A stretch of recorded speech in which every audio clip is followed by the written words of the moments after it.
Quinto encuentro de historia. La autodenigración como soncera sistematizada. Debates para repensarnos en la historia hoy. En las últimas semanas muchos medios de comunicación argentinos nos han bombardeado con lamentables noticias sobre el proyecto de gobierno anterior. Se ha desnudado toda una trama de violencias cruzadas con el fin de sostener de esta manera que todo el recorrido de ampliación de derechos fue en vano, innecesario y deficitario, y que las luchas colectivas no son necesarias. Nos resta preguntarnos, ¿qué sentimos al respecto? ¿Cómo reaccionamos? ¿Qué le pasa a nuestro cuerpo social? ¿Caemos en la autodenigración como aquella soncera que analizaba don Arturo Jaureche? Es imprescindible parar, acuerparnos, mirarnos, recuperar la indignación y pensar nuevos proyectos colectivos. Para este encuentro de historia les proponemos dos materiales. Por un lado, ver la breve entrevista al poeta cubano Roberto Fernández Retamar, donde analiza su obra Todo Calibán, un personaje que representa la barbarie que se revela de su opresor. Por otro lado, para quienes puedan y tengan tiempo, les dejamos el capítulo Calibán 500 años más tarde. Coordina Karina Murúa.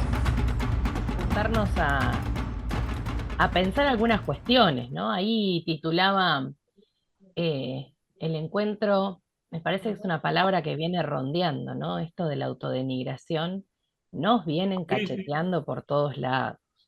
Qué difícil se torna en este contexto en el que, por un lado, discursivamente tenemos todos los argumentos para poder decir desde qué lugar nos queremos parar, por qué la soberanía, por qué pensamos la patria y la solidaridad y todos los valores que tenemos. Pero por el otro lado nos vienen llegando cachetazos de todos lados y ahí nos encontramos, ¿no? Cómo enfrentar esta cuestión de la autodenigración, que Jaureche lo decía en términos más histórico-nacionales, ¿no? Como Latinoamérica viene siendo construida esa mirada colonial respecto de ser inferior a los otros, ¿no? Entonces ahí es más fácil de identificar. Vos decís, bueno, han construido desde la conquista una mirada de una subalternización que nos puso intencionalmente en ese lugar en el que parece que hacemos todo mal, en el que parece que nunca tenemos ideas originales, donde siempre tenemos que imitar aquello que viene tan civilizado de otros lugares. Pero qué difícil se nos viene tornando cuando en realidad los palos son internos, ¿no? Y cuando se nos viene cuestionando con los proyectos, con los procesos, con nuestra propia historia reciente. Así que ahí un poco me parece que hay un desafío de cómo no quedarnos solamente con eso, no hacernos cargo de aquello que no compete a lo que uno viene haciendo éticamente o que viene haciendo a lo largo de los espacios que construye con las compañeras y los compañeros, pero bueno, surfear la ola está picante. Ahí les propuse, y la idea hoy es charlar y empezar a hacer algún intercambio de lo que nos viene pasando. Les ponía un materialcito que Marisa lo leyó, no sé si alguien más leyó a Retamar alguna vez, a este filósofo Marce, ahí vamos a charlar en qué contexto, este filósofo y poeta cubano que por mucho tiempo fue el presidente de la Casa de las Américas, ¿conoce la Casa de las Américas? Ahí vi nombrar. La Casa de las Américas es una institución creada en Cuba precisamente para darle un sentido de una editorial cubana, latinoamericana, en la que recepcionen las voces y los escritos en los contextos de la década del 60, 70, de proscripciones, de intervenciones, de persecuciones militares en todo nuestro continente. Este espacio de la Casa de las Américas recepcionó y publicó materiales de distintas autoras y autores de todo el continente y también de otras voces de autores y autores perseguidos en otros lugares. Entonces es una casa de la resistencia y videos y trabajos preciosos ahí. No sé si alguna vez tal vez vieron, pero no lo asocian. Eduardo Galeano hace unos videitos preciosos en la Casa de las Américas diciendo la importancia de ese espacio para para resistir ante el monopolio de esos discursos del fin de la historia, ¿no? De las violencias que venían sucediendo en Latinoamérica a lo largo de este siglo XX también. Y es una casa que recibe también literatura de distintas partes de Latinoamérica.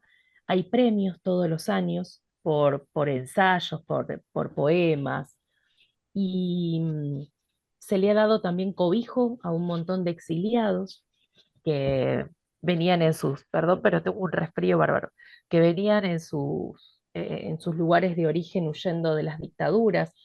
Hubo mucha presencia también de exiliados por el Plan Cóndor bueno, un vínculo ahí muy importante en un espacio donde venían repensando estas cuestiones de la colonización, de las memorias de los pueblos. Y en este sentido va a escribir Fernández Retamar esta obra que se llama Calíban. Calíban es un personaje que está en una isla. ¿Quién lo leyó? Así no monopolizamos. Marce. Sí, Yo no entendí la diferencia que hace él entre Calibán y Calibán. Por ahí en palabras, escrito significa otra cosa, con el origen de la palabra. yo lo Dice que fue que, una... Dale, lo que, Marce. lo que él menciona es que viene, bueno, de La Tempestad que escribió Shakespeare y que hay dos personajes, Caliban y Próspero. Y Caliban, él dice que en inglés caníbal se escribe caníbal y él cambió el orden de las palabras y lo transformó en Caliban. Porque muchos dicen que, él dice que muchos lo pronunciaban Calibán y que para él es Caliban junto con otros escritores y pensadores, porque viene de esa combinación de las letras de la palabra caníbal, que en inglés, creo que en francés y en castellano se escriben igual, pero se pronuncian distinto. Eso es lo que entendí. Y Es como que anecdótico, ¿no? Caliban era un Sí. personaje eh, que se resistía, que hacía líos, como diría el Papa Francisco, entonces me parece que él lo toma para nuestra América. Eso es lo que entendí. En su obra, ahí Marisa va a aportar, en su obra ustedes tienen a Próspero y a Calíban, ¿no? Eh, Calíban va a ser este habitante de la isla y Próspero va a caer en un naufragio sí, junto a su hija, y lo que va a hacer en ese lugar obviamente es colonizar la isla, ponerlo a Calíban lo va a dominar su cultura, de a poco va a ir queriendo cooptarle la lengua, sus creencias, sus costumbres. Un poco es una metáfora la obra, no sé si Mari vos la tenés un poco más presente que la estuviste chusmeando. ¿Querés contar o qué recuerdos tenés de eso y qué te pasó al volver a chusmear? No, chusqué poquito, pero había algunas partes que me pegaron fuerte porque él hace, en una parte dice, ahora mismo estamos discutiendo en una de sus lenguas, que es ya también nuestra lengua, con tantos de sus instrumentos conceptuales que también son nuestros instrumentos conceptuales. O sea, al dominarnos por la lengua, como de golpe nos dominan en la estructura de pensamiento, ¿no? En cómo organizar las ideas. Quizá un poco de ahí venga que esta dependencia que tenemos, que es de respetar a nuestros propios intelectuales, ¿no? Qué sé yo, un poco versa sobre eso, sobre la dominación y un poco, por lo menos para mí, esta idea de Próspero era un poco España invadiendo América. eh, Porque es eso lo que describe de algún modo. El modo en que invade, el modo en que le domina el pensamiento, la forma de organizar su modo de pensar y de ver las cosas, ¿no? En otra parte dice, Caliban dice, me enseñaste el lenguaje y de ello obtengo el saber maldecir. La roja plaga caiga sobre ti por habérmelo enseñado. Es muy interesante el libro, pero bueno, qué sé yo, no sé, ya te digo, lo leí hace mucho y lo tengo medio como... A mí lo que me llamó también la atención, que ahí me cayó la ficha, ¿no? Cómo en algunas palabras se va colando la colonización, ¿no? El sentido colonizador. Por ejemplo, esto que él menciona en el texto que vos acercaste, Karina, de países desarrollados, países subdesarrollados, ¿no? Uno lo Y él toma viste como que un habla de, dice, sentido tendríamos que natural. decir Sí, subdesarrollantes, dice él, ¿no? sí. Como, porque no hay una cuestión natural. Ujú. Entonces dice, bueno, para que nosotros estemos en este lugar en el que estamos, nos han puesto y han generado esas condiciones los países subdesarrollantes, en tal caso. Y Claro, Mari, sí, no, que él en algún momento habla y explica que en el momento de la colonización, las dos ciudades más importantes del mundo eran Tenochtitlán y Pekín, creo que era. Entonces dice, a ver, ninguna de las dos es europea. tal Y cual, es ellos son los como, que... ¿Eh? no, no, no, pensé que habías terminado, te escucho, te escucho. Sí, sí, no, no, no, y eso, y ellos son los que imponen su cultura, considerando que los demás son incultos.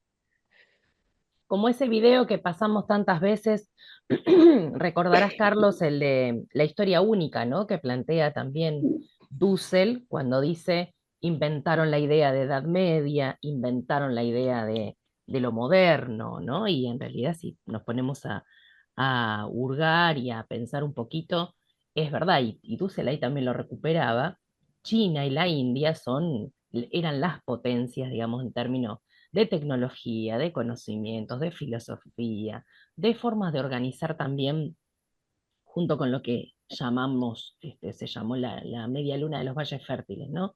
Los sumerios, los egipcios, tenían códigos, tenían una organización social, y nosotros hasta el secundario creíamos que el código venía de Roma, ¿no? El famoso código romano era el primer momento en el que se codificó y organizó, y también cómo siguen esos mitos. Y ahí lo que decías, Marisa, qué interesante este autor lo traje anecdótico, me parece que la literatura hoy, salir un poco de algunas lecturas tradicionales y ponernos a pensar otras herramientas también nos aportan. Y por un lado, cómo nos enseñaron la lengua, pero así como nos enseñaron la lengua para dominarnos, dice, la podemos usar para maldecir también, dice, ¿no? Como para rebelarse, como para esa lengua les vuelva, ¿no? En alguna contestación. Y ahí saben que participé ayer para un congreso de historiografía para Colombia, para la Asociación de Historiadores de Colombia, y la propuesta era compartir un poco el recorrido historiográfico, perdón, hecha bolsa, que tenemos en la Argentina, ¿no? Entonces, iba esa educación o esa historia oficial mitrista, cuáles son los mitos fundacionales, hablaba de la civilización y barbarie, y el hilo conductor tenía que ver con pensar cómo lo que se llamó la historia oficial, hablamos de historia oficial, esa historia que se legitima en las escuelas, en los medios de comunicación, que se repite cuando hay que hacer una gacetilla, un artículo periodístico, ¿no? Y se retoman esos valores, y cómo em, Mitre planteaba que esa historia, junto a esa generación del 80 y que después se va a extender, es una historia neutra, objetiva, que está por fuera de las ideologías, por lo tanto es científica, en La- contraposición a todos los que querían meter ideología. Orly. es la historia que no nos adoctrina, no es samba. Efectivamente, y esa es una de las palabras que utiliza, que también sostiene esa generación que no adoctrinaba. Digo porque parece que hoy nos estamos dando unos debates nuevos y en realidad no son nada más ni nada menos que aquellos debates que nos veníamos dando, ¿no? Respecto a estas cuestiones. Entonces, cuando uno hoy opina, cuando uno hoy se posiciona en un lugar, está imponiendo ideología. Vieron que a los docentes nos vienen persiguiendo con esto de la neutralidad en contraposición a lo ideológico. Ya sabemos más que claro que todo es ideología, todo es posicionamiento político ideológico, que no existe la neutralidad porque esto de la mente en blanco y decir solamente enunciados neutros no existe. Como Pero qué decía, interesante es ver ¿no? eso. Mabel, Si la historia la escriben los que ganan, eso quiere decir que hay otra historia. O sea, nosotros leemos la historia de los vencedores, la historia metrista. Es así. y aparte también nos corren hoy, y tiene que ver también con desmantelar aquellas políticas de Estado, y vuelvo a la memoria, y vuelvo al repensar las categorías. Y miren cómo, por ejemplo, cuando vos planteas en una charla, en un conversatorio, en el espacio en el que estés, em, patria grande ya es ideológico.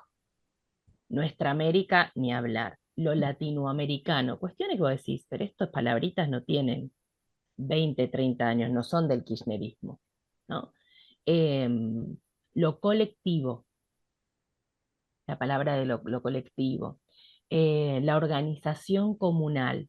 Entonces uno dice, ¿por qué esta gente hoy, que está haciendo muy fuertemente la policía de las ideas, en Hasta, muchas perdóname, instituciones Karina, van ahí? Sí, Mari. hasta la palabra pueblo nos sacaron. Ahora somos la gente o los consumidores, pero ya no somos el pueblo. Bueno, esto no empezó ahora. El tema de dejar de ser ciudadanos y ser consumidores viene mínimo 50 años para atrás. Después, no sé 50, por ahí 40 años para atrás. Y este tema de la lengua, Karina, si me permitís hacer un agregado. Te Hola, escuchamos. Karina. Te escuchamos. Sí, hacia la fuerza que tiene este tema de invadir por la lengua, además, y las resistencias que se crearon a eso. Nosotros acá no tenemos resistencia a eso, aceptamos la lengua y seguimos. Pero, por ejemplo, en México vos vas a lugares turísticos y tenés 3 carteles grandes explicando en 3 idiomas, en castellano, el inglés, que es el que se usa mucho en turismo, y en náhuatl, que es uno de los idiomas originarios mexicanos. O sea, hay una reivindicación permanente del idioma. Y creo que algo dijiste de los códices también, de los códigos. Los códigos, sí. De los códigos. Una de las cosas por las cuales, mirá vos, yo cuando lo descubrí porque me pareció desde nuestra visión y desde nuestra vida, que para nosotros la religión católica era una cosa incorporada, como que no se discutía, y yo tenía como 30 y pico, así que hace 40 años para atrás, descubro que en México la iglesia no era parte sí era parte de la comunidad, suponete, pero no estaba reconocida a nivel gobierno. Es más, le decían la iglesia clandestina a la iglesia católica, porque ellos no la habían aceptado. ¿Por qué? ¿Qué había pasado? Además de hoy una parte de una guerra, que hay una película muy, muy interesante para entender, fue este tema de que se robaron todos los escritos y se los llevaron a España y nunca los devolvieron. La idea es que los quemaron. O sea que no están ni en las bibliotecas del Vaticano ni en las bibliotecas españolas. Y entonces ahí te robaron parte de la historia escrita en náhuatl. No es menor eso. Perdón, No, pero me parece que sí. por ahí era interesante agregarlo. Orly, Sí, para tirar una pelota para el otro lado. Latinoamérica es el territorio más extenso que tiene la posibilidad de comunicarse con una única lengua, el Sí, español. eso es lo bueno. Eso es lo bueno. Y si incluimos a los brasileros, que dentro de todo es un idioma bastante Latino. cercano, digamos, no hay otra extensión en todo el planeta que tenga esta posibilidad. Con eso hasta ahora no hemos podido hacer mucho, pero está. Sí, y también esto es lo que hoy somos, ¿no? No se va a tratar de No vamos a volver a renegar, hablar en náhuatl. y porque esta es la lengua, y esta es la lengua también que nos permite pensar otros mundos posibles y pensar otras tácticas, otras estrategias, tácticas no muy militar, muy eh, otras ideas para poder salir de este embrollo en el que estamos. Ale, Sí, yo medio corto voy y vengo porque estoy con albañiles y jardineros en casa, entonces estamos en una procesión acá. Me preguntan cosas, entonces a veces tengo que escucho todo. Eh, a mí me genera un poco de tristeza, ¿no? Que nosotros incorporamos a Dussel de dar tantas conversaciones que tuvimos con Dussel, que bueno, falleció ya, bueno, ya era bastante grande, ¿no? Pero me gusta mucho mirar los videos de él. Bueno, siempre miré, pero del fallecimiento de él, como que te agarra una cierta nostalgia, me puse a mirar un montón de videos de él. Y él tiene una frase para mí muy buena, o siempre dice lo mismo, que él se criticaba mucho sus libros, ¿no? Inclusive en ese video tan hermoso que- que creo que lo encontró, lo trajo por primera vez Norberto y después nosotros lo reproducimos en los barrios miles de veces. Él dice, escribí este libro y ahora ya me doy cuenta que tiene errores porque sigue siendo eurocéntrico y tengo que volver para atrás. Y un poco eso también yo lo veo por lo menos hablo de mí, ¿no? Que digamos, hasta qué punto nosotros estamos atravesados por los paradigmas del sistema capitalista, ¿no? Y es como que hay que hacer toda una deconstrucción, ¿no? De cuántos siglos tiene el paradigma del consumo. Me mandó un video muy lindo para ver Patricia Cholo, donde dice que los parámetros nuestros son maximizar el beneficio y disminuir los costos. Y bueno, me parece que son ese tipo de cosas que en estas, ojalá no se corte, ¿no? Se corte este proceso inmediatamente, este proceso neoliberal, pero no se corte todo el pensamiento que hay ahora, que a veces pasa eso, que se corta, pero que no se corte porque me parece que todas estas cosas que estamos conversando ahora son re importantes y van a ser constitutivas del nuevo proceso que ya se está generando, ¿no? Me parece que es re importante eso. hay una mano levantada, pero no sé quién es. ¿José Luis? Sí, ¿cómo está? Muy buenos días.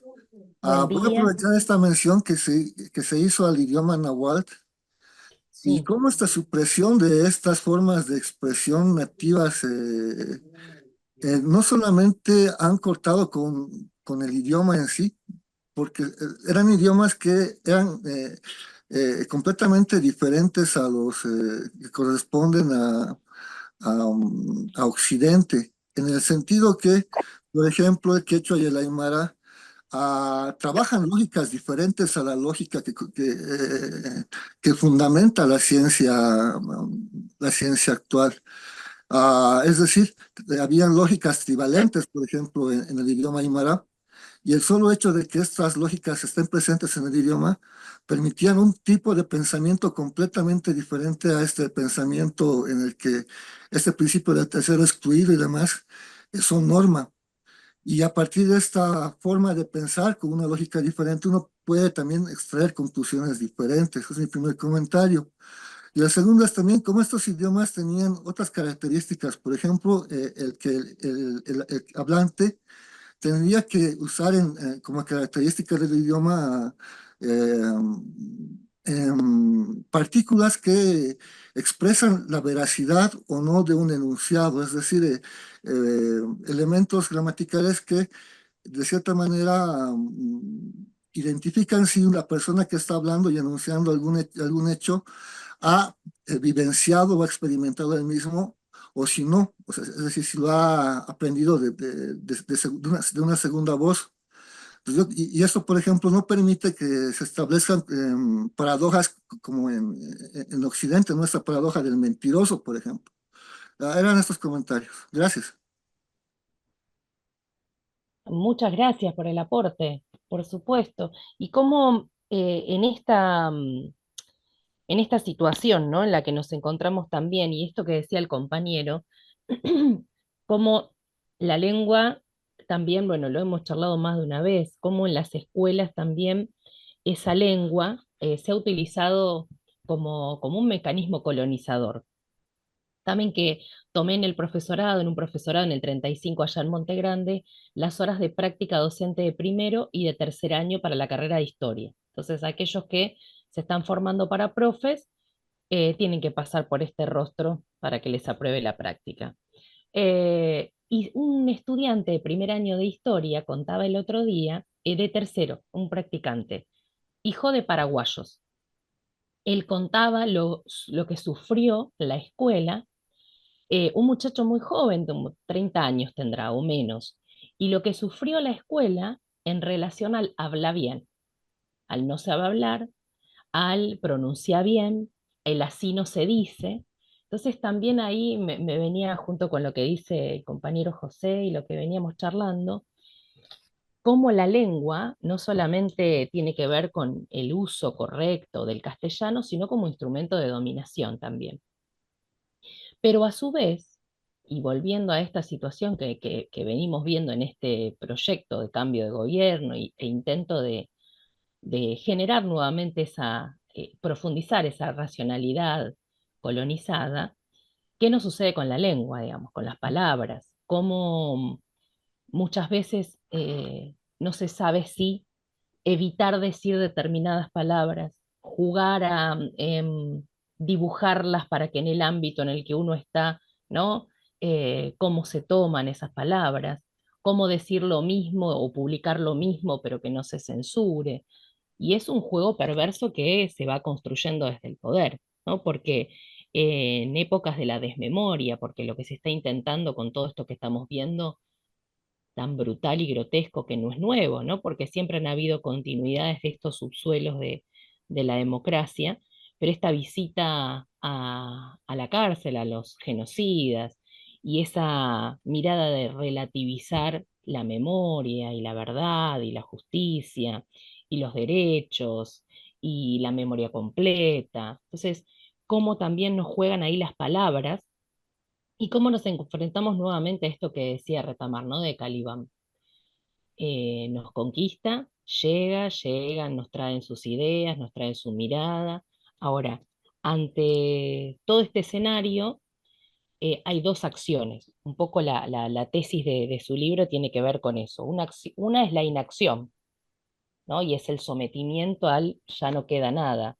Y juegan un poco a esto, ¿no? Hay medios y construcciones que se vienen dando y más fuertemente en este último gobierno de jugar al cansancio, al lo inevitable, al mejor no me meto, ¿no? O ya estoy cansado de abrir batallas todos los días, discusiones y frentes y tener que explicarte el ABC de algo que parecía que estaba saldado, que parecía que era algún sentido común claro que habíamos concretado en acuerdos de la democracia, y es volver, ¿no? Aquellos que tienen cargo de gestión o que tienen gente, em, responsabilidad con gente a cargo, es volver a usar la palabra para repensar aquellos valores, aquellos lugares en los que nos habíamos puesto de acuerdo. Entonces se torna complejo y ahí juega con otra cuestión que me pareció muy hermoso, ahí voy Carlos,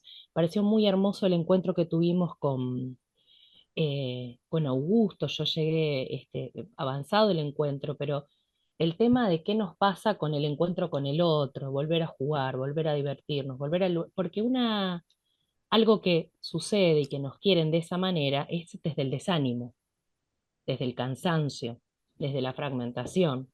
Entonces, cómo, y Caliban lo plantea en la obra también, el tema de la alegría del estar vivos, de la alegría del encuentro para potenciar esa libertad que estaba anhelando, en este caso el personaje metáfora, digamos, de este hombre de la isla a la que le van a imponer, ¿no?, toda una serie de miradas externas. Carlos. Sí, yo estaba pensando lo que dijiste recién, nos quieren imponer una nueva forma de pensamiento. Y yo me hacía la pregunta, realmente en nuestra sociedad, ¿cuánta gente estaba de verdad comprometida con los derechos humanos, con el tema desaparecido, con la situación?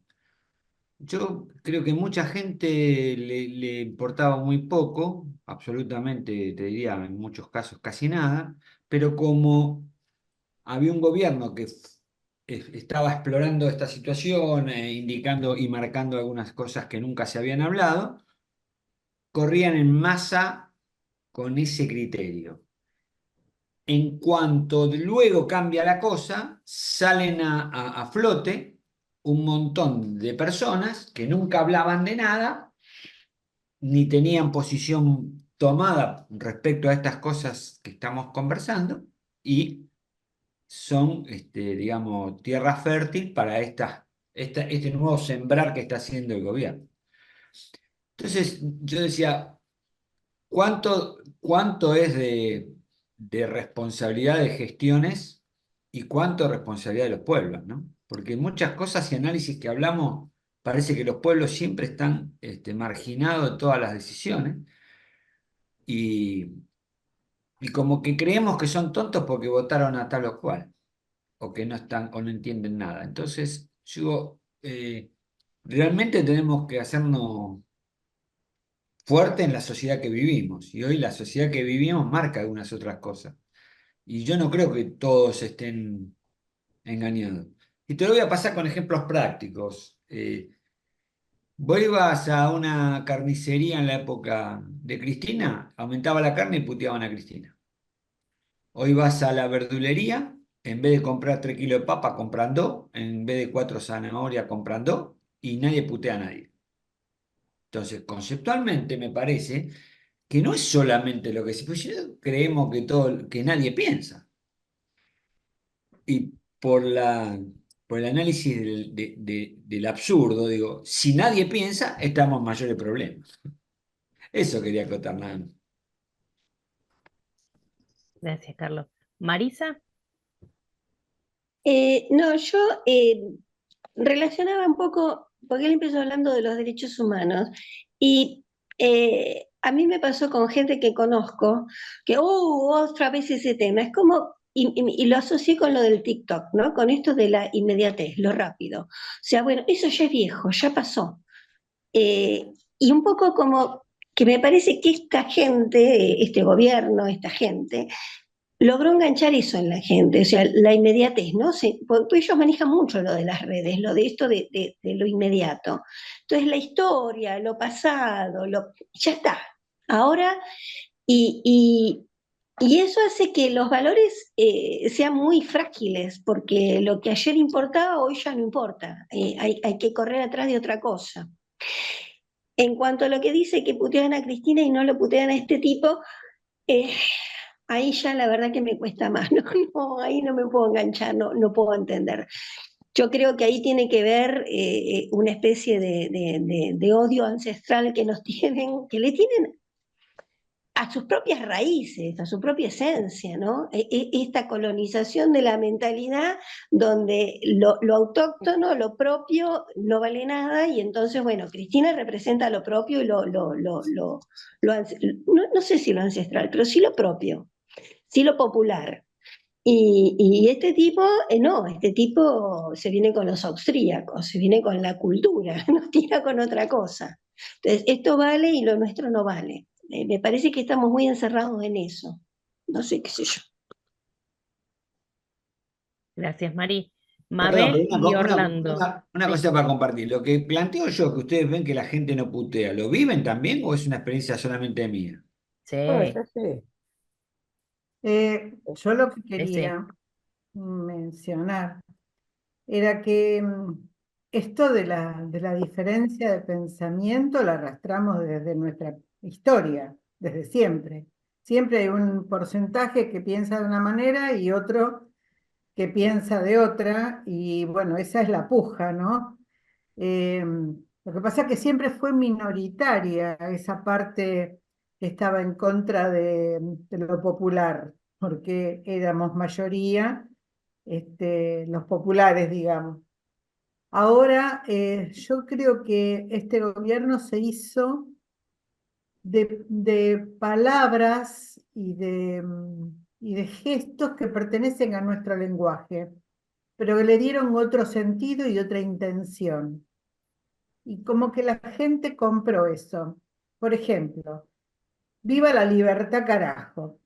¿Qué sentido tiene esa frase? Como si antes no fuéramos libres, como si con Cristina no éramos libres. O sea, con el populismo no éramos libres, ahora somos libres.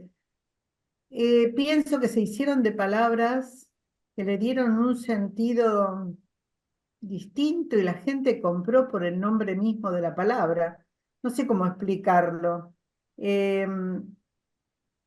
Por ejemplo, ayer diciendo que los jubilados, por decir estaban mejor que nunca, que ganan más que nunca, que los sueldos son altos, que yo digo, pero nadie le refuta decir, a ver, en dólares. ¿En dólares qué? Si el poder adquisitivo es lo que hay que comparar. O sea, ¿tenemos poder adquisitivo?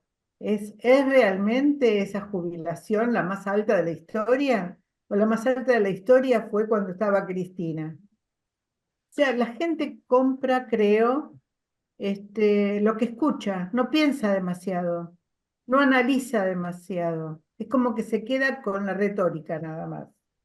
Y como que él vende una historia diferente y la gente la compra. No sé, creo que no hay investigación. Por ahí comparto esto de la inmediatez, ¿no? Escucho esto y digo esto y punto. O sea, es lo que dice el señor este. O sea, no me quejo de la verdulería porque si yo gano más que nunca y, bueno, no me alcanza, debe ser por culpa de la chorra. O sea, Ese es el vendieron una tema. historia y la gente la compró. A mí me Esperá que le preocupa. paso, Marisa, la palabra a Orlando y ahí vamos Sí, sí, pivoteando. sí. Dos cosas, no para rebatir lo que se ha dicho hasta acá, lo de Carlos ni lo de Mabel, sino para agregar. Y para no caer en la depresión y en la tristeza de que nada se puede hacer.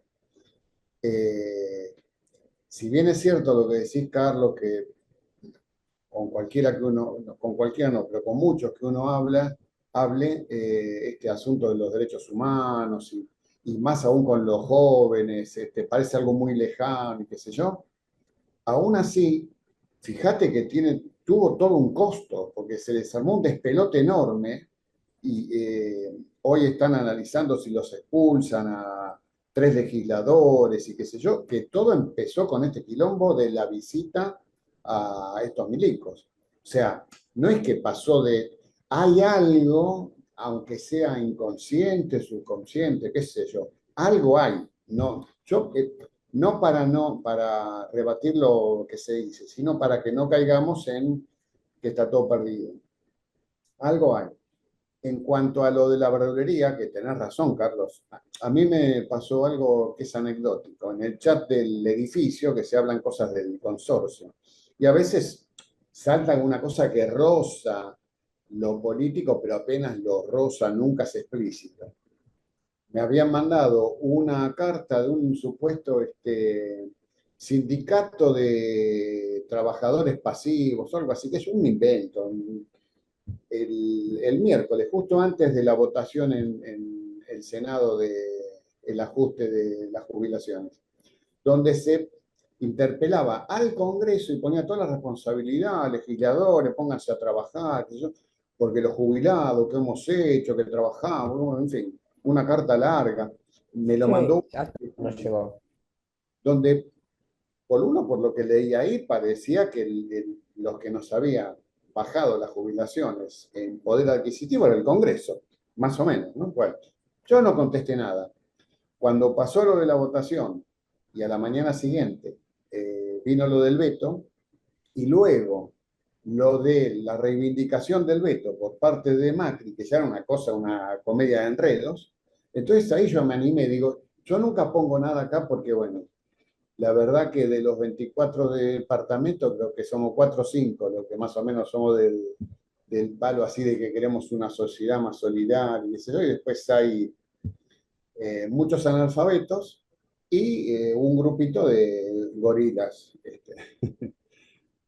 Entonces dije, por ahí es el momento de poner una cosita. Entonces me hice la verdad, hice una actuación, digamos, de jubilado que pierde el control y en un chat que no es para esto, digo, y colgándome de esta carta que me habían mandado, puse, ¿cómo puede ser que lo que han hecho, que lo aprobaron un ajuste para los jubilados y que después el presidente Milei lo veta y el mismo que tenía que había el grupo del PRO que votó a favor, llegando a superar los 2/3, ahora su jefe, Macri, lo puse con nombre y apellido, ¿no? O con apellido solo, apoya el veto, qué sé yo, es una barbaridad. Bueno, entonces, claro, uno salió a decirme, bueno, este no es un lugar para hablar sobre eso, no es para hablar de política. Yo le contesté, todo es política, cómo nos relacionamos es política, cómo nos relacionamos con los vecinos es política, bla, bla, bla, pero después dije, bueno, pero está bien, estoy de acuerdo que no es para conversarlo en un chat, disculpas, me llamo a silencio, y no dije más nada. Para mí el daño, entre comillas, estaba hecho, es pinché. Para mi sorpresa salieron 3, 4 vecinos que yo no los esperaba a quejarse de las jubilaciones. Y yo no los esperaba porque no daban, no eran los de los nuestros, digamos. Y después salió uno que sí sé que es hijo de orangután, o sea que es bien gorila, diciendo que una cosa es la política y otra es bajar línea, como si dar una opinión. ¿Cómo es que das una opinión? ¿Qué es bajar línea? En fin. Esto yo creo que hay un caldo ahí que está ahí, ¿no? Y hoy yo mandé al foro una muy buena nota de Artemio López, que salió en El el destape. y que entre otras cosas, se asienta en una paradoja de Tocqueville, que yo no la conocía, como dicen ahora, no se la voy a spoilear, léanla, es muy corta. Y también se basa en un concepto de Diego Tatián. Esto sí lo voy a decir porque es muy interesante y por ahí tiene que ver con esto de la verdulería, Carlos. El avance de la igualdad genera deseos de igualdad. El avance de la igualdad genera deseos de igualdad. Y cuanto mayor desigualdad hay, menor deseo de igualdad hay. Esa es la paradoja, más o menos. No sé si se comprende, hay que leerla la nota, pero es interesante y es para agregar nada más, no es que tenemos la fórmula de... No. Ahí le paso la palabra a Marisa, lo que decíamos al principio, ¿no? Que compartía el otro día en el Congreso cuándo una opinión o un relato o un escrito es neutral y cuándo es ideológico. Entonces también ahí depende para dónde caiga la taba, ¿no? Si cae para el lado de los derechos o si cae para el lado de repensar las desigualdades, es ideológico. Si por el otro lado nos adormece en una soncera permanente de andá a saber quién es el responsable que aumentó todo esto, vaya uno a saber, pero antes ya era así, pero esto no es nuevo, porque también la justificación, y es verdad, los jubilados, si nos ponemos a pensar en las desigualdades, ha faltado un montón, por supuesto, no vamos a negar hoy con una amnesia generalizada un montón de situaciones. Pero sin embargo, cayendo en esto, acá en este espacio no se habla de estas cosas. A mí me pasa, Orlando, en sala de profesores eso mismo, ¿no? Como, no, bueno, pero no es el espacio para, y bueno, ¿dónde será si no es en un sistema educativo? También, lo podríamos seguir pensando. pero esa semillita quedó ahí, picando. Mari, abrí el micrófono. Sí, Ahí sí, no, un poco quedó medio como, no sé. Yo escuchaba a Mabel y un poco pensaba en, me acordaba de San Martín y Rivadavia, ¿no?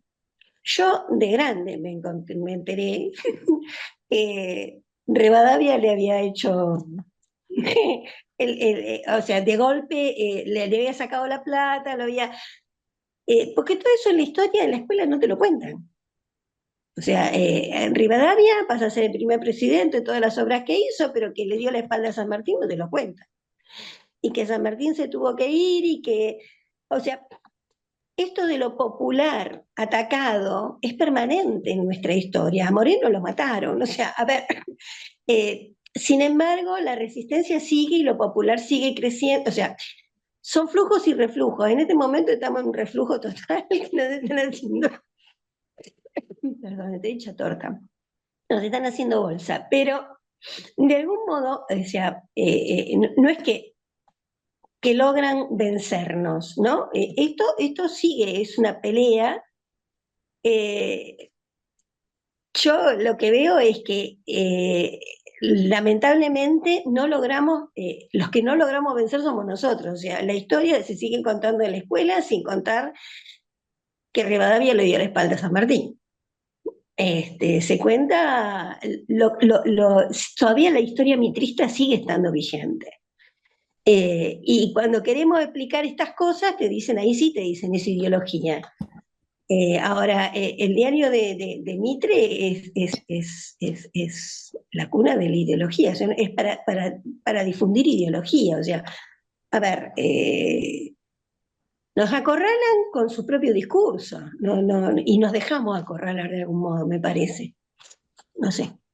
Y pensando en el mitrismo, y ahí paso la palabra, pensando en el mitrismo, la cuestión de esos valores que se sostenían, ¿no? Porque, por ejemplo, la idea de la élite terrateniente, que fue la que hizo el progreso y la que civilizó y la que trajo la modernización imprescindible para la comunicación y todo ese discurso, se vio en el aplaudidómetro de la sociedad rural este año con la recepción. Se vio también, se ve habitualmente en un montón de discursos que retoman la idea de que el campo hace al progreso y a la patria, ¿no? Entonces, son discursos que permearon y que se hicieron carne y que son muy potentes. Ana y a Orlando, que había levantado la mano, Anaí. Sí. Yo con respecto a lo que dice Marisa, durante el kirchnerismo hubo un cierto intento de batalla cultural, por ejemplo, con samba. Digamos que ahí y penetró desde la base, desde lo que eran los chicos, con una gran inteligencia. Pero cómo este gobierno se da cuenta de lo simbológico, más que de lo económico. Lo que quiere hacer ahora es un samba libertario. Eh, Todos esos signos de romper, qué sé yo, las organizaciones populares a través de destruir los comedores, la tiene re clara a dónde tiene que apuntar, ahí donde va a producir un cambio que perdure, porque va a ser cultural, pero lo intentaron desde, por ejemplo, Zamba. Sí, lo van a blanquear a Samba, el chiste, ¿no? Lo van a hacer menos mulatito y Orly. No, bueno, lo de Mitre es muy evidente porque el diario que él funda tiene el eslogan que dice Tribuna de Doctrina. Entonces, bueno, es una confesión. Sí, lo de la batalla cultural creo que nunca la hemos dado con la intensidad que hay que darla.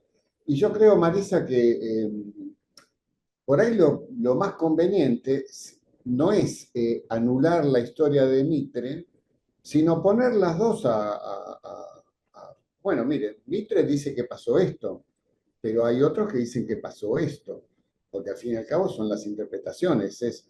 La historia de Mitre es el Clarín, es La Nación de estos días, lo mismo. O sea, los medios de comunicación de hoy es esa historia. Sí, bueno, no solo lo de San Martín, algo mucho más reciente. Yo me enteré de muy grande, porque en mi casa no se hablaba, de la atrocidad de los bombardeos en la Plaza de Mayo. Y es el día de hoy, que yo estoy seguro que lo hablo en mi edificio, y la mayoría no tienen la idea de lo que pasó. Bueno, es responsabilidad también del lado nuestro, de saber hacerlo. Yo insisto mucho con esto. Por ejemplo, de ponerlo en una ficción en donde se desarrolle cualquier tema, amoroso, un romance, lo que sea, pero que lo sitúes en esa época y que vivan eso que pasó y que luego a partir de ahí digas, pero ¿cómo esto pasó de verdad? Bueno, pero que vos lo hagas con algo que no es político. Orlando, ¿sabés que yo, ¿dónde estoy? A ver, ¿estoy con sonido? Sí.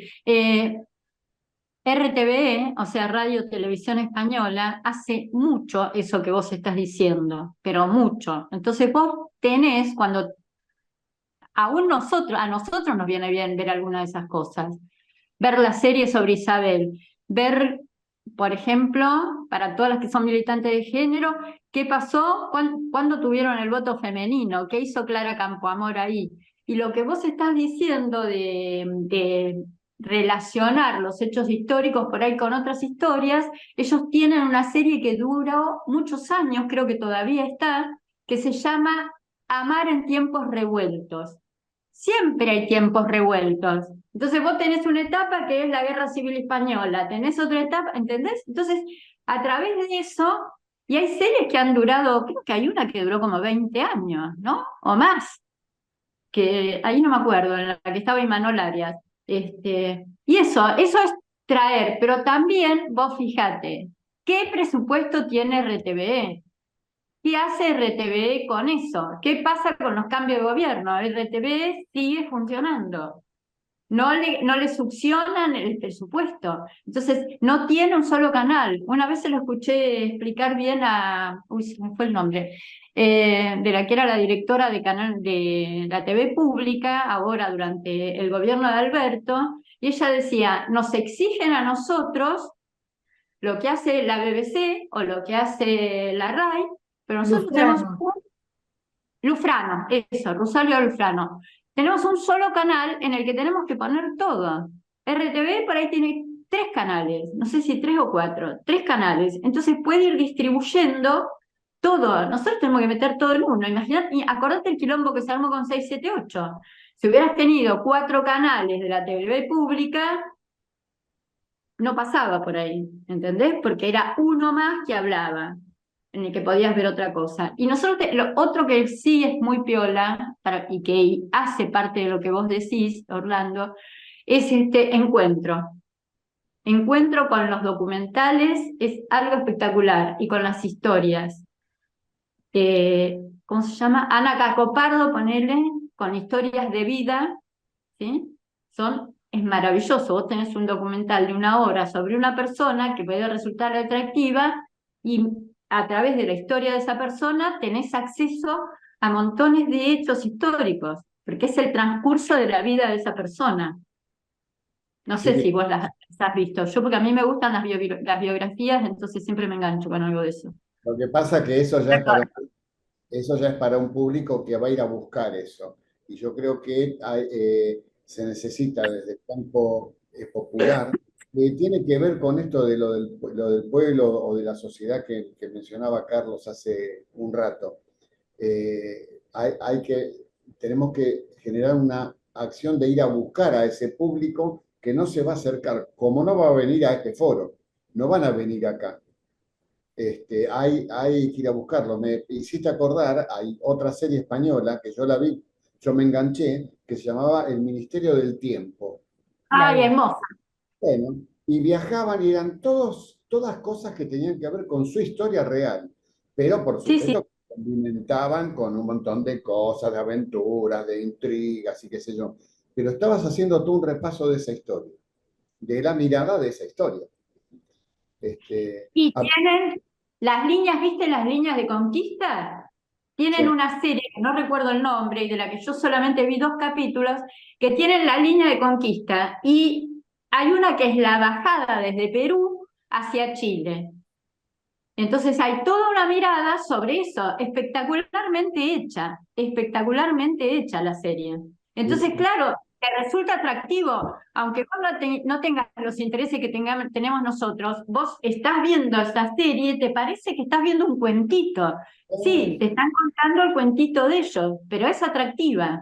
Y hay algo que me sublevaba cuando yo veía películas y series que he visto cuando todavía estaba de Contar y Cinear, ¿no? Ahora creo que están vacíos o desactivados, en donde había series y películas en donde se denigraba la acción política. Todos eran corruptos, el intendente corrupto, los sindicalistas corruptos, el puntero, todo mierda.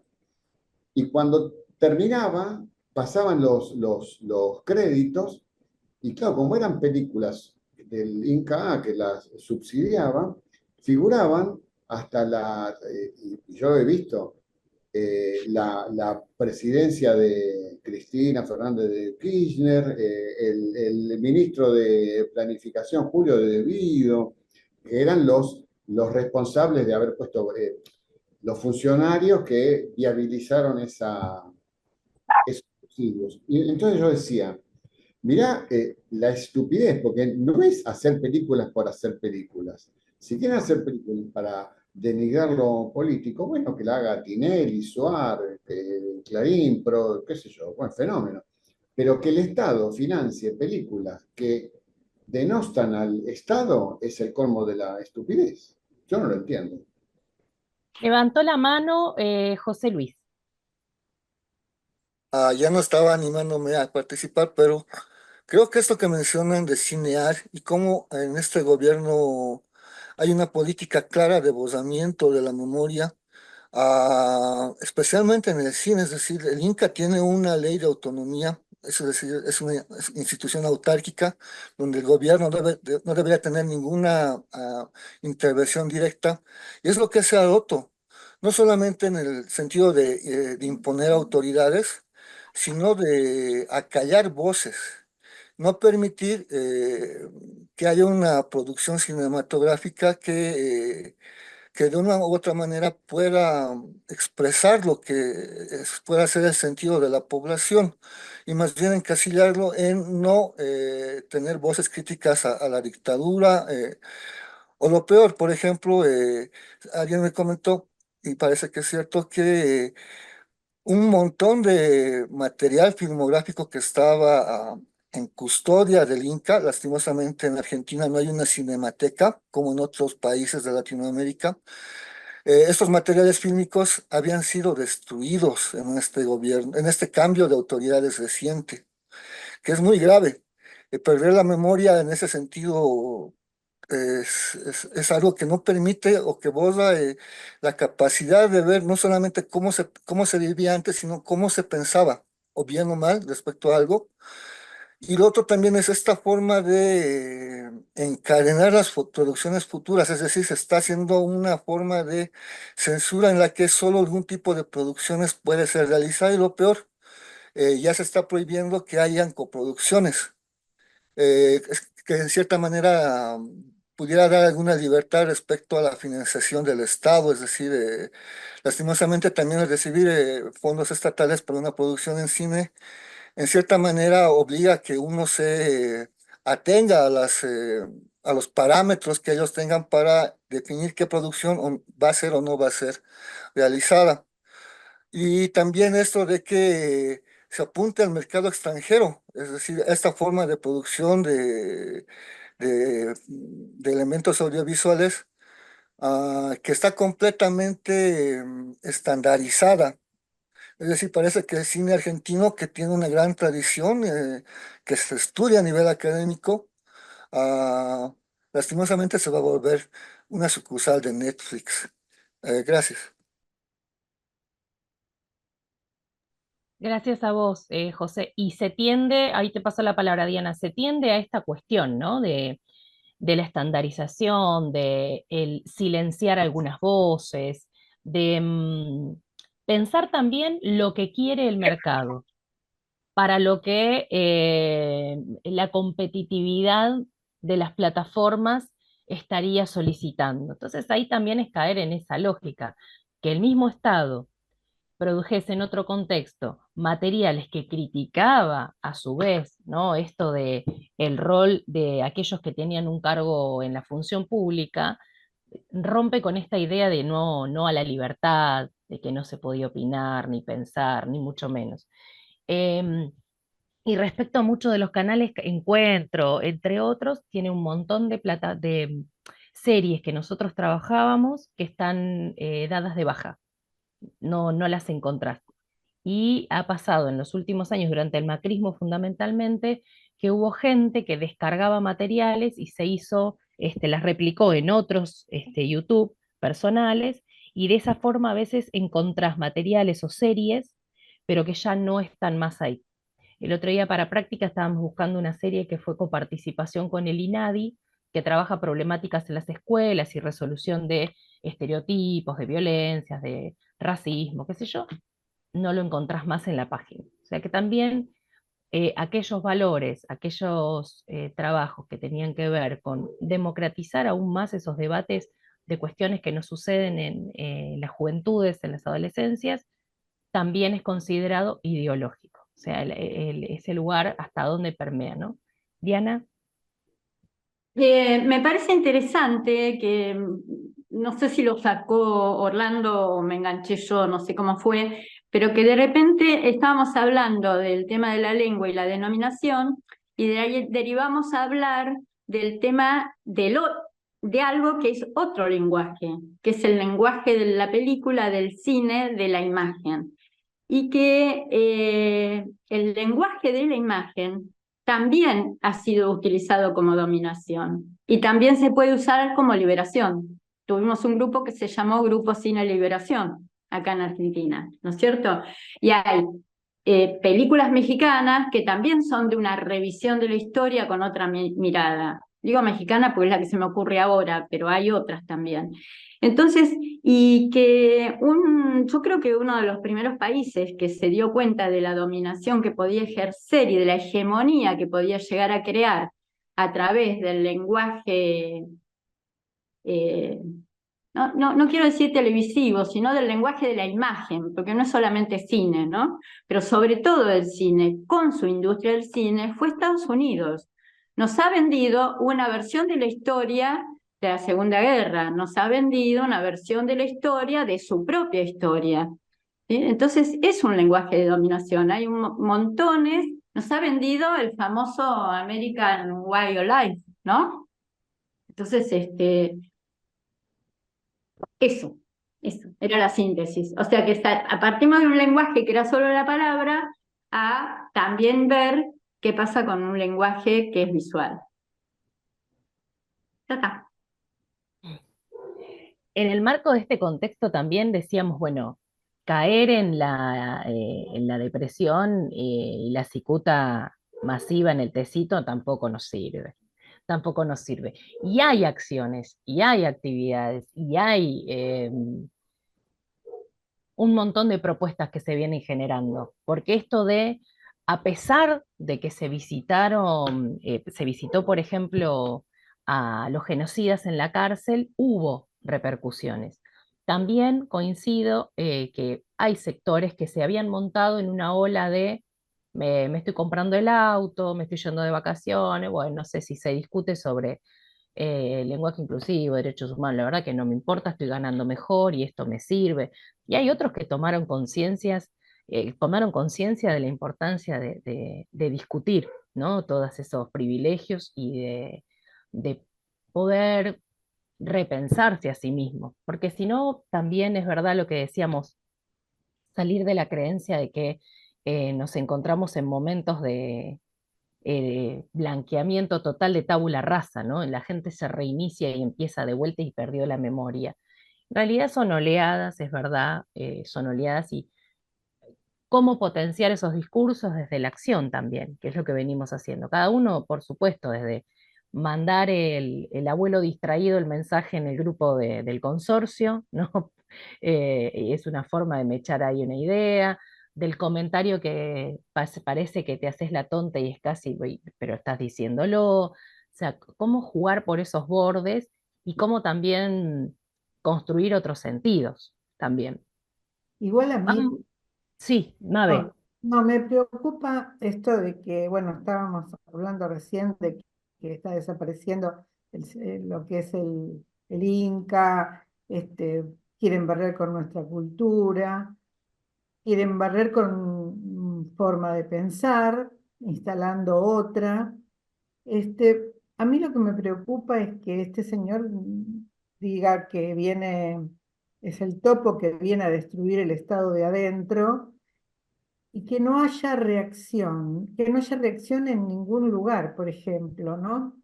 Es más, el otro día en el Congreso, cuando se vota esta ley, bueno, hubo como un pseudo acuerdo para poder votarla y supuestamente, llegado a una mayoría, no tendría él que poderla vetar y sin embargo él dice que la va a vetar y el opositor amigo, digamos que acuerda con él en una comida, o sea, es como que se están burlando de la gente en la cara y no hay una reacción, los tratan de ratas y no hay reacción.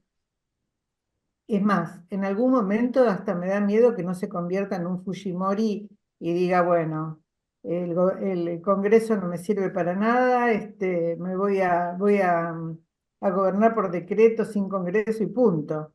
No sé, es una cosa rara lo que está pasando con este señor, que tiene todo muy bien estudiado, ¿eh?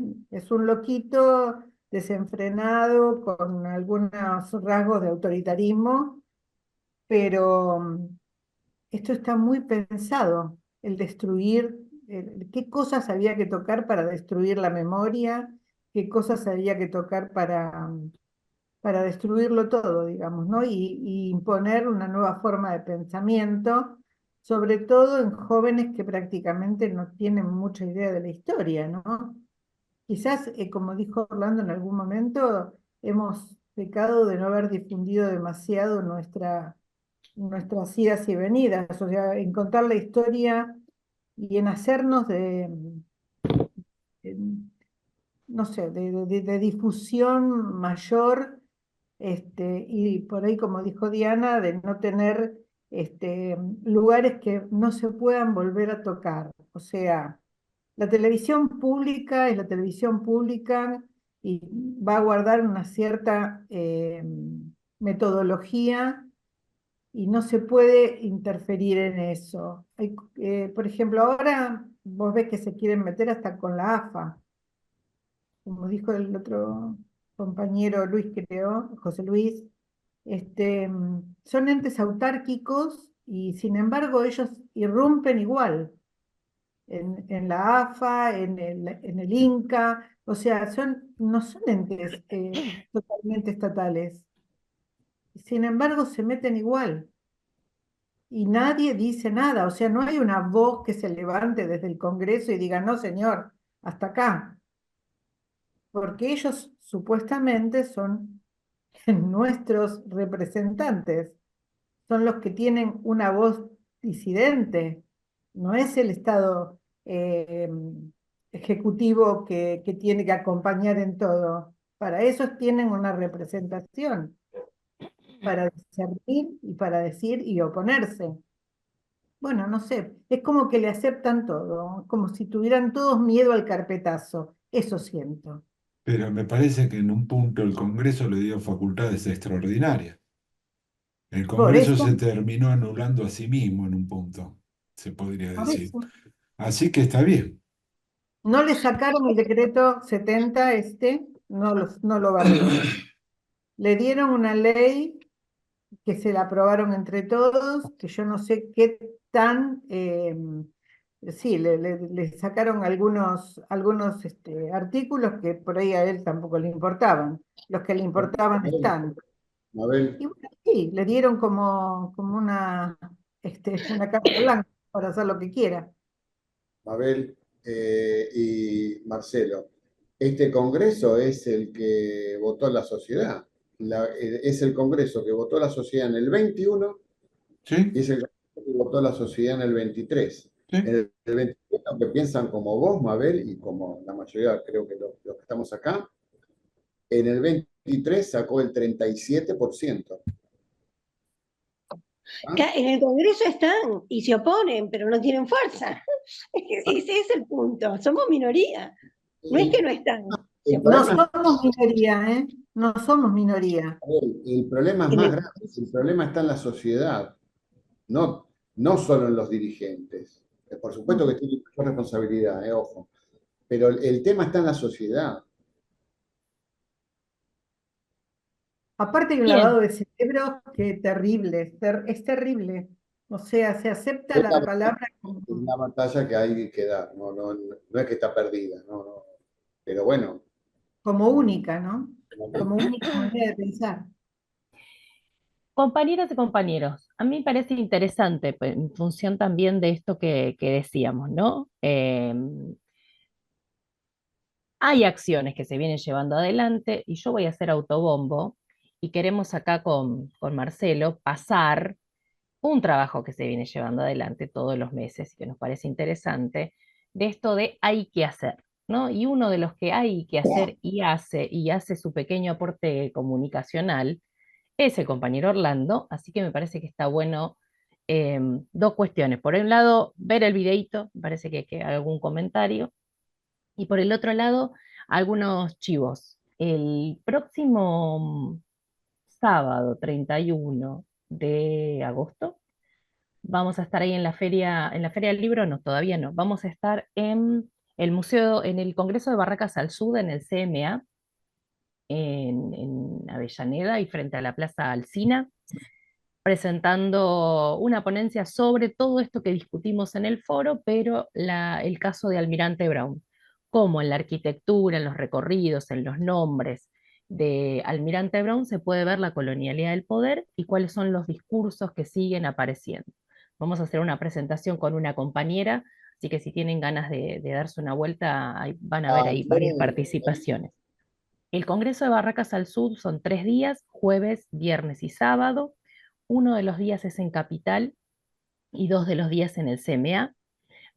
Apenas pasen el tríptico con los horarios y los días. Nosotros vamos a estar en el transcurso de la tarde, entre las 13 y las 18, en alguna de las mesas de la tarde. Em, Así que siempre es lindo encontrarnos y darnos un abrazo, por un lado. Después, el 8 en la Feria del Libro de Avellaneda, voy a estar presentando el libro de un compañero. Va a estar un compañero que trabaja todo el tema relacionado con la cartografía del sur, el tema de Malvinas, la soberanía. Así que ahí vamos a estar presentando esto un poco también en el marco de los debates que nos damos en el foro. ¿Por qué digo esto? Porque no se trata de una cuestión personalísima, sino todo esto que nos nutrimos y hacemos, eh, participar de estos espacios para ir dejando algunos sentires, ¿no? Eso me parece importante.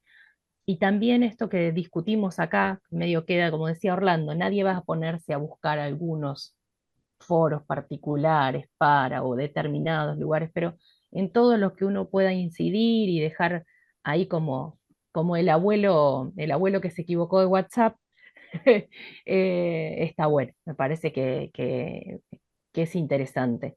Entonces vamos a estar el sábado en el Congreso de Barracas al Sur. Después, la otra semana, no, la otra, se va a estar participando en la Feria del Libro también, así que un poquito ahí el foro no va a tener un stand fijo este año, pero por lo menos participar ahí con la representación y alguna de las acciones que tendríamos que ir llevando adelante y pensando y acompañando. ¿Le parece, señor director? ¿Cómo no? Muy bien, Compartimos. compartimos arte. Un minutito. Ahí va.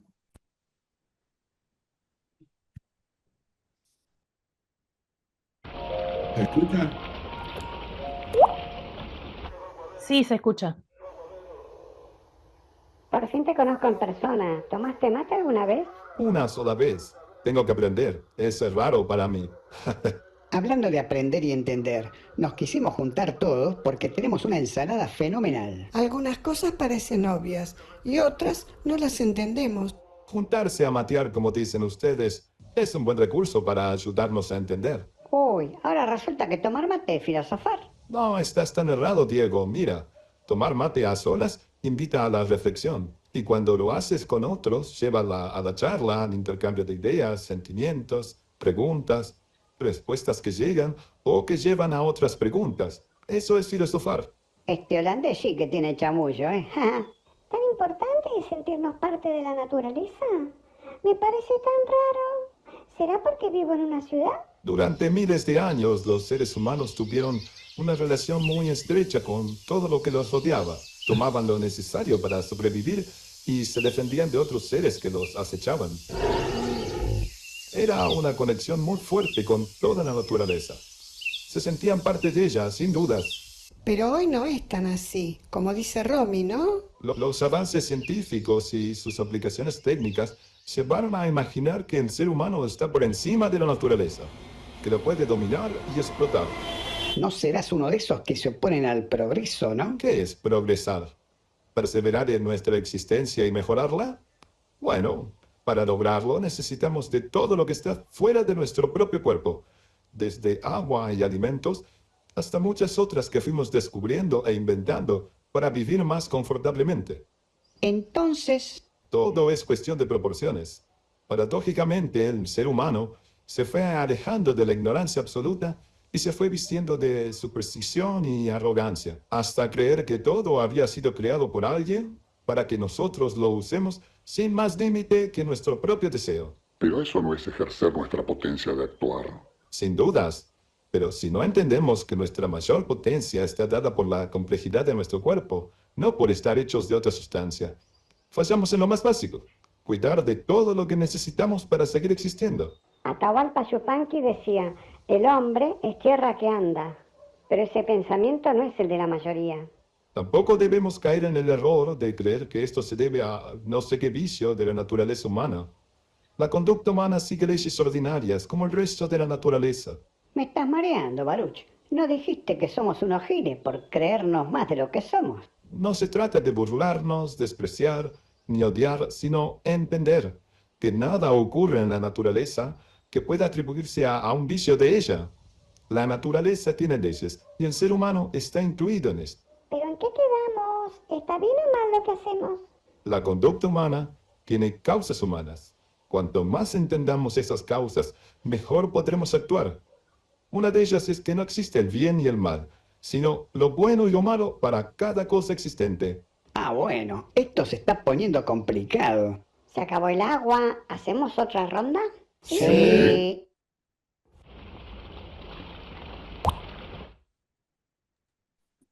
Maravilloso. Exquisito. Exquisito. Es un aporte, a mí me emociona mucho cada vez que los recibo, que los veo. Me parece un aporte, Orlando, que suma un montón, que es entretenido, que se logró un montón de, la profundización de un montón de conceptos que solo con leerlos aparecen ahí como muy abstractos, que llega. Y también la recepción de estudiantes de filosofía, de profesorado, que fue muy buena ahí, ¿no? Como esto lo voy a usar en el aula, esto lo vamos a trabajar, así que me parece que salir de la autodenigración, salir de lo inevitable o lo que parece. Anoche estaba escuchando un compañero, un historiador cubano que estaba en un Zoom en vivo, y también mencionaba esta cuestión de la supuesta historia que se repite, ¿no? Como que ya es inevitable, que es un mito, ¿no? Esto de la...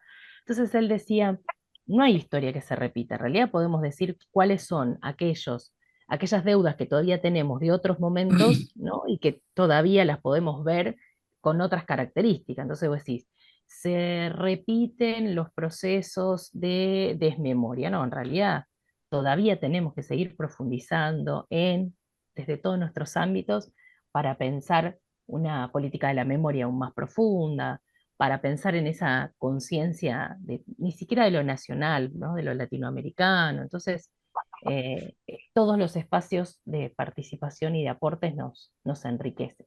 ¿Quiere decir algo el padre de la obra? No, que el mismo Spinoza lo escribió en su tiempo, que él daba como un consejo en el tratado de la reforma del entendimiento, o sea, tratando de ayudar a otros, porque en su filosofía, que es colectiva, pero que no reniega del individuo, dice que hay que hablar con las palabras del vulgo, es un término de esa época, ¿no? Siempre y cuando, hasta donde sea posible, digamos, ¿no? O sea, que hay que bajarlo a niveles, a estéticas, a lenguaje, como hablábamos hoy, que hagan que el otro se acerque. Me acuerdo de Adrián Paenza, lo que hacía con matemáticas para desmitificar eso que es imposible, que no se puede entender.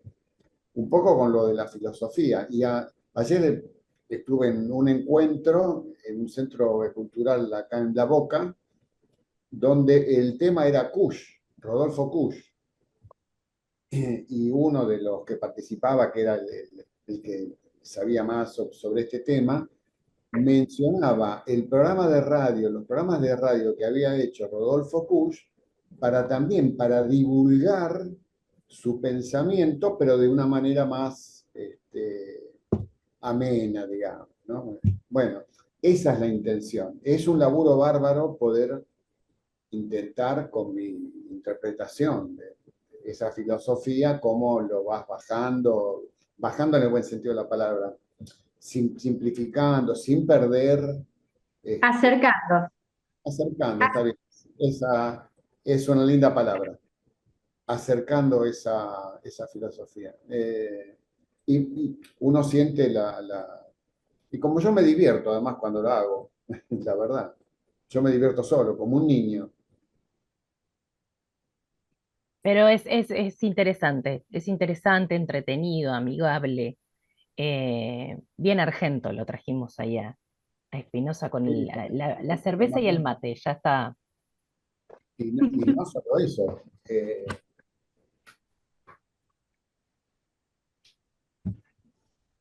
Es mi mate. Ajá, mira. No es es mi mate. Sí. El jueves próximo sale la número 5. Bueno, compañeros, nos Muy encontramos. contento, Cari.